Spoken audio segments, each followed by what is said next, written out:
Subscribe करें हमारे channel set bye take को और फिर देखें बीपीएससी टीआरई 3.0 या फिर 4.0 शिक्षक भर्ती परीक्षा 2024 के लिए पर्यावरण अध्ययन का एमसीक्यू टाइप क्वेश्चंस का व्याख्या सहित सेट नंबर 28 फ्रेंड्स। तो चलिए आज के वीडियो को स्टार्ट करते हैं। क्वेश्चन नंबर 1 है हमारा, मार्बल कैंसर क्या है। तो अम्लीय वर्षा से मार्बल का क्षरण होना मार्बल कैंसर कहलाता है। और साथ ही बहुत सारे एक्सप्लेनेशन के साथ इस वीडियो को हम आपके समक्ष रखने जा रहे हैं और इसका एक्सप्लेनेशन है। ताजमहल मार्बल कैंसर से ग्रस्त है। अम्लीय वर्षा से मार्बल का क्षरण होता है। सल्फ्यूरिक एसिड गैस अम्लीय वर्षा का प्रमुख कारण है। आगे हम बढ़ते हैं फ्रेंड्स। क्वेश्चन नंबर 2 हमारा, गुणसूत्र में क्या क्या होता है। तो गुणसूत्र में डीएनए और प्रोटीन होता है। गुणसूत्र के बारे में हम जैसा कि जानते हैं कि गुणसूत्र हमारे जीवों के अंदर गुणसूत्र केंद्रक में पाया जाता है और गुणसूत्र मुख्य रूप से आनुवंशिक गुणों का वाहक होता है और आनुवंशिक गुणों को एक पीढ़ी से दूसरी पीढ़ी में ले जाने का काम करता है। आगे हम बढ़ते हैं। क्वेश्चन नंबर 3, सूर्य की सतह का तापमान लगभग कितना होता है। तो 6000 केल्विन होता है सूर्य की सतह का तापमान फ्रेंड्स। नेक्स्ट क्वेश्चन है क्वेश्चन नंबर 4, उत्तर प्रदेश में जैन एवं बौद्ध दोनों धर्म का एक प्रसिद्ध तीर्थ स्थल है कौशाम्बी। आप इसे वन लाइनर भी बनाकर पढ़ सकते हैं कि उत्तर प्रदेश में जैन एवं बौद्ध दोनों धर्मों का एक प्रसिद्ध तीर्थ स्थल कौशाम्बी है। नेक्स्ट क्वेश्चन है क्वेश्चन नंबर 5, गंगा नदी के निम्न में से किस भाग को राष्ट्रीय राजमार्ग घोषित किया गया है। भी यह क्वेश्चन तो इलाहाबाद से हल्दिया तक गंगा नदी के भाग को राष्ट्रीय राजमार्ग घोषित किया गया है। नेक्स्ट क्वेश्चन क्वेश्चन नंबर 6, प्रयोगशाला में सर्वप्रथम डीएनए का संश्लेषण किसने किया। तो हरगोविंद खुराना ने किया। VVI question. Next question question number 7, वनस्पति जगत में निम्नलिखित में से किसको उभयचर कहते हैं। एम्फीबायस कहते हैं। जैसा कि हम जानते हैं मेढक को जंतु जगत में एम्फीबायस कहा जाता है, अर्थात ये जल और स्थल दोनों पर निवास करते हैं। ठीक इसी प्रकार ब्रायोफाइट्स वनस्पति जगत का उभयचर कहलाता है। Amphibious group of plant kingdom. Next question question number 8, पुष्पों का अध्ययन कहलाता है anthology. Next question question number 9, litmus किस में से निकाला जाता है। तो लाइकेन से निकाला जाता है लिटमस। और लाइकेन के बारे में जैसा कि हम जानते हैं लाइकेन क्रमशः कवक और शैवाल का सहभोजिता का एक उदाहरण है। ये साथ साथ रहते हैं और एक दूसरे को मदद करते हैं। साथ ही साथ लाइकेन को वायु प्रदूषक के सूचक के रूप में जाना जाता है। Next question question number 10, Bharat के किस राज्य में रेल सेवा नहीं है। तो सिक्किम राज्य में रेल सेवा नहीं है। नेक्स्ट क्वेश्चन क्वेश्चन नंबर 11, 2011 में निम्नलिखित में से किस राज्य में अनुसूचित जनजातियों की जनसंख्या का प्रतिशत देश में सबसे अधिक है, अर्थात सर्वाधिक है। तो वह है मिजोरम। 2011 में निम्नलिखित में राज्य में अनुसूचित जनजातियों की जनसंख्या का प्रतिशत यहाँ पूछा जा रहा है। तो वह है मिजोरम राज्य में 2011 के अनुसार अनुसूचित जनजातियों की जनसंख्या सर्वाधिक है। Next question question number 12, Bharat में निम्नलिखित में से किस राज्य में अधिकतम अनुसूचित जाति शेड्यूल कास्ट आबादी है। तो उत्तर प्रदेश में शेड्यूल कास्ट आबादी सर्वाधिक है। एक्सप्लेनेशन, भारत में सबसे अधिक शेड्यूल कास्ट जनसंख्या वाला राज्य उत्तर प्रदेश है और उत्तर प्रदेश में भारत की शेड्यूल कास्ट आबादी का 16.6% निवास करते हैं। नेक्स्ट क्वेश्चन क्वेश्चन नंबर 13, निम्नलिखित में से कौन सी भारत के पूर्वी तट पर स्थित खारे पानी की सबसे बड़ी लैगून झील है। तो वह है चिल्का झील। Next question, question number 14, Ganga नदी को कब राष्ट्रीय नदी घोषित किया गया था? तो 4 नवंबर 2008 को गंगा नदी को राष्ट्रीय नदी घोषित किया गया था। VVI question. Next question, question number 15, Bharat की राष्ट्रीय नदी है तो गंगा, जिसकी हमने उपरोक्त क्वेश्चन में बात की, जिसे राष्ट्रीय नदी घोषित किया गया 4 नवंबर 2008 को। नेक्स्ट क्वेश्चन, गंगा नदी में प्रदूषण को कम करने के लक्ष्य के साथ 1985 में गंगा एक्शन प्लान कब शुरू किया गया था? तो 1985 में शुरू किया गया था। Next question, question number 17, Ganga dolphin को भारत का राष्ट्रीय जलीय जीव घोषित किया गया था, लेकिन कब किया गया था? तो 2009 में गंगा डॉल्फिन को भारत का राष्ट्रीय जलीय जीव घोषित किया गया था। Next question, question number 18, Namami Gange परियोजना की शुरुआत 2014 में की गई थी, आप इसे भी याद रखेंगे। क्वेश्चन नंबर 19, निम्नलिखित में से कौन अम्लीय वर्षा का कारण है या कारक है? तो वायु प्रदूषण, और खासकर वायु प्रदूषण में सल्फ्यूरिक एसिड और नाइट्रिक एसिड का बढ़ना यह अम्लीय वर्षा का कारण होता है। ये दोनों अम्ल क्रमशः सल्फर डाइऑक्साइड और नाइट्रस ऑक्साइड के मिलने से बनते हैं। किसमें? तो वर्षा के जल में। अगर ये घुलकर धरती पर आते हैं तो इसे अम्ल वर्षा कहते हैं, एसिड रेन कहते हैं। और इन दो गैसों की उत्पत्ति वायु प्रदूषक के रूप में होती है। नेक्स्ट क्वेश्चन, क्वेश्चन नंबर 20, मृदा प्रदूषण का मुख्य कारण क्या है? तो प्लास्टिक।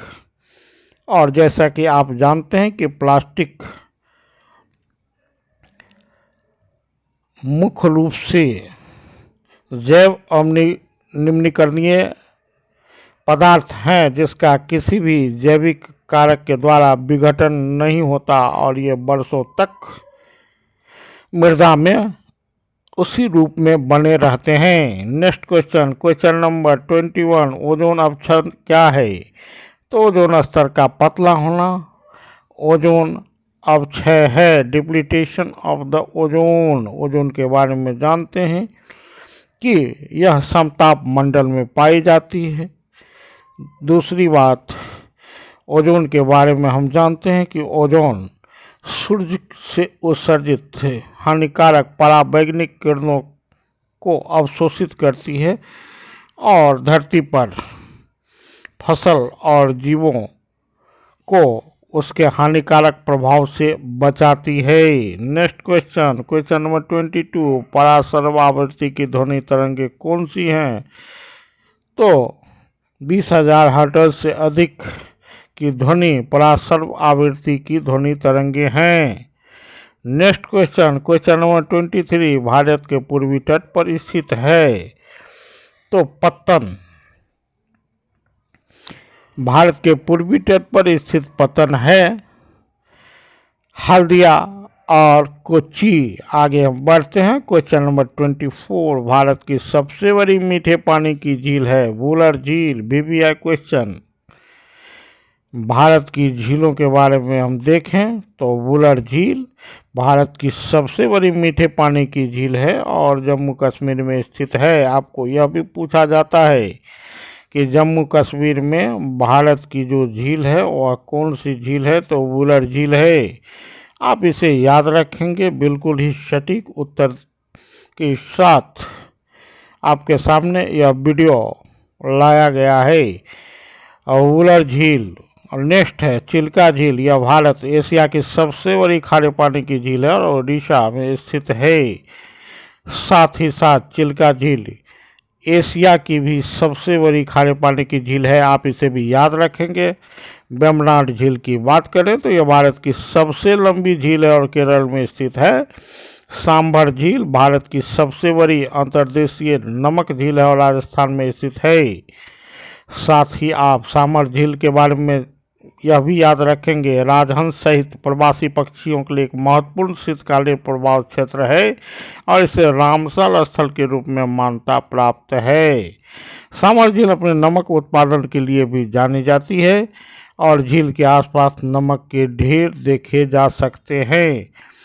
और नीचे झीलों के नाम और वे कहाँ स्थित है इसे भी आप एक चार्ट बनाकर याद रखेंगे। बुलर झील जम्मू कश्मीर, चिल्का झील ओडिशा, वेम्बनाड झील केरल, सांबर झील राजस्थान, कोलेडी झील आंध्र प्रदेश, पुलिकट झील आंध्र प्रदेश तमिलनाडु, डल झील जम्मू और कश्मीर, लोकटक झील मणिपुर, नागार्जुन सागर झील तेलंगाना आंध्र प्रदेश, भीमताल झील पिछोला झील उत्तराखंड, पिछोला झील राजस्थान, पुष्कर झील राजस्थान, अपर लेक बड़ा तालाब मध्य प्रदेश, रेणुका झील नैनीताल, रेणुका झील हिमाचल प्रदेश और नैनीताल झील उत्तराखंड।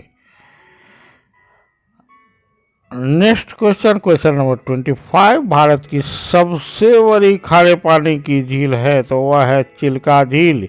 एशिया की सबसे बड़ी खारे पानी की झील है तो वह है चिल्का झील। आप याद रखेंगे चिल्का झील न सिर्फ भारत की खारे पानी की सबसे बड़ी झील है बल्कि एशिया की भी सबसे बड़ी खारे पानी की झील है। भारत के संदर्भ में काबर झील और विंथला झील निम्नलिखित में से किस प्रकार के झील का उदाहरण है? क्वेश्चन नंबर 27, गोखूर झील का उदाहरण है फ्रेंड्स। तो यहाँ option number A is the right option for the question number 27।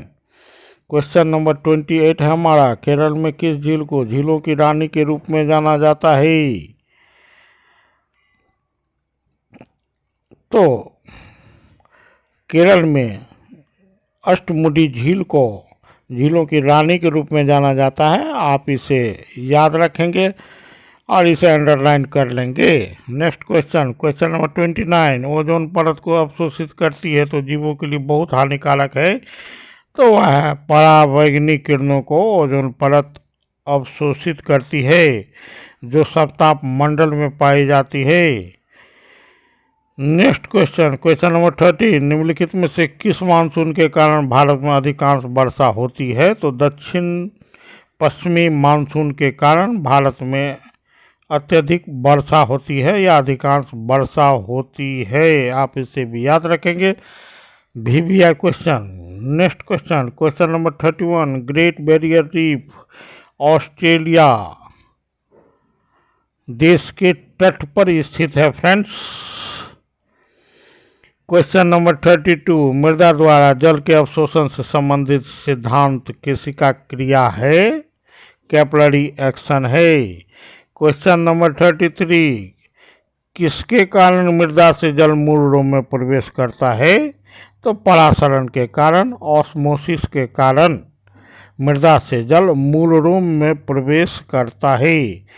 Question number 34, Prashant ring of fire किससे संबंधित है? तो ज्वालामुखी और भूकंप से संबंधित है और इसे प्रशांत बेल्ट के नाम से भी जाना जाता है। किसको? तो प्रशांत रिंग ऑफ फायर को। और प्रशांत रिंग ऑफ फायर प्रशांत महासागर के किनारों के आसपास पानी के अंदर ज्वालामुखी और भूकंप स्थलों की एक श्रृंखला है, एक चेन है। क्वेश्चन नंबर 35, कौन सा क्षेत्र उष्णकटिबंधीय सदाबहार वनों से ढका हुआ है? तो पश्चिमी घाट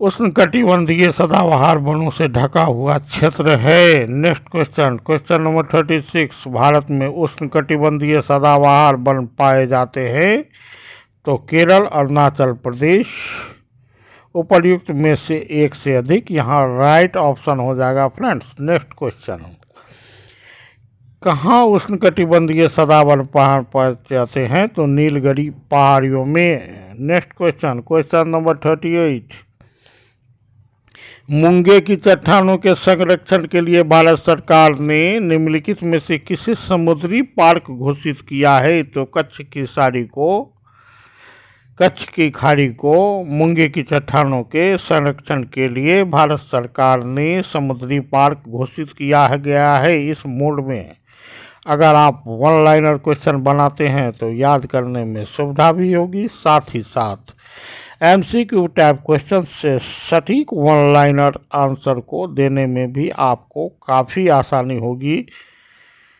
next question, question number 39, Coromandel तट किस राज्य में स्थित है? तो more than one, Tamil Nadu, Andhra Pradesh, उपर्युक्त में से एक से अधिक। राइट आंसर हो जाएगा कोरोमंडल तट 2 राज्यों का घर है, तमिलनाडु और आंध्र प्रदेश। यहाँ इसलिए यहाँ मोर देन वन ऑप्शन हो जाएगा। Option number E is the correct answer for the question number 39। Coromandel तट किस राज्य में स्थित है? तो तमिलनाडु और आंध्र प्रदेश दोनों।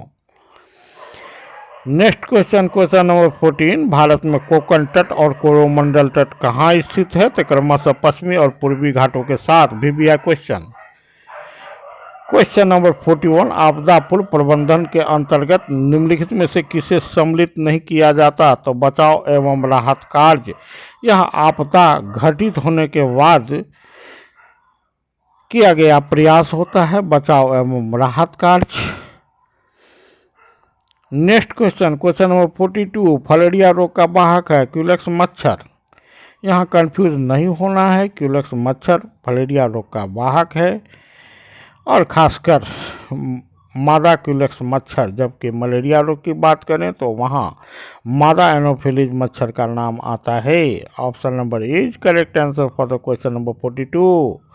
नेक्स्ट क्वेश्चन, क्वेश्चन नंबर 43, पृथ्वी के गुरुत्वाकर्षण के आधार पर कौन सा बिजली संयंत्र काम करता है? तो वह है जल विद्युत संयंत्र। क्वेश्चन नंबर 42, कौन सा विकल्प जड़ों का समूह है? तो यहाँ हम देखते हैं विकल्प डी, गाजर, चुकंदर, मूली, ये तीनों जड़ों के समूह हैं। गाजर, चुकंदर, मूली जमीन के अंदर होते हैं और विशेषकर जमीन के अंदर ही ये मूसलाधार हैं जो वृद्धि कर विभिन्न आकार ले लेते हैं। जबकि अगर ऑप्शन नंबर ए को देखें तो यहाँ आलू और अदरक क्रमशः तना है, किंतु ये भी जमीन के अंदर होते हैं, लेकिन ये तना के भूमिगत रूपांतरण होते हैं। आपको क्वेश्चन में पूछा जाता है आलू जड़ है या तना, अदरक जड़ है या तना, तो याद रखेंगे आलू, अदरक, प्याज ये सभी तना के भूमिगत रूपांतरण है, underground modification of the stem, क्योंकि इसमें नोड और इंटरनोड उपस्थित होते हैं, साथ ही सल्क होते हैं। तो फ्रेंड्स, ये भोजन संग्रह कर विभिन्न आकार ले लेते हैं। आलू और अदरक तना है, जबकि गाजर, चुकंदर, मूली, शलजम ये सभी जड़ हैं, रूट हैं। नेक्स्ट क्वेश्चन, क्वेश्चन नंबर 45, सामाजिक परिस्थितिकी आंदोलन को सही कालक्रम में व्यवस्थित कीजिए। तो यहाँ option number B is correct answer 2431। Next question, question number 46, पौधों में कार्बन डाइऑक्साइड अवशिष्ट उत्पाद के रूप में कब उत्पन्न होता है? तो श्वसन के दौरान होता है। आप इसे भी याद रखेंगे। प्रकाश संश्लेषण के साथ कंफ्यूज होने की बिल्कुल ही आवश्यकता नहीं है, क्योंकि हम जानते हैं कि पौधे भी हमारी तरह ही एक जीव हैं जो वातावरण से अपने श्वसन में ऑक्सीजन गैस को प्राप्त करते हैं और श्वसन के दौरान कार्बन डाइऑक्साइड उत्सर्जित करते हैं। तो कार्बन डाइऑक्साइड भी अवशिष्ट उत्पाद के रूप में उत्पन्न होता है किसमें? तो पौधों में। Just like we. Next question, question number 47, किस अंतर्राष्ट्रीय समझौते का उद्देश्य ओजोन परत को नष्ट करने वाले पदार्थों के उपयोग को चरणबद्ध तरीके से समाप्त करना है? तो यह मॉन्ट्रियल प्रोटोकॉल से संबंधित है फ्रेंड्स। क्वेश्चन नंबर 48, पर्यावरण अध्ययन का उद्देश्य है उपर्युक्त में से एक से अधिक। स्थानीय पर्यावरण पर्यावरण मुद्दों को समझना, वैश्विक पर्यावरण पर्यावरण के मुद्दों को समझना, पर्यावरण के प्रति सकारात्मक दृष्टिकोण विकसित करना। This is the most vital point of this question, question number 48। लेकिन ऊपर के तीनों पॉइंट ही पर्यावरण अध्ययन के उद्देश्य हैं। Next question, question number 49।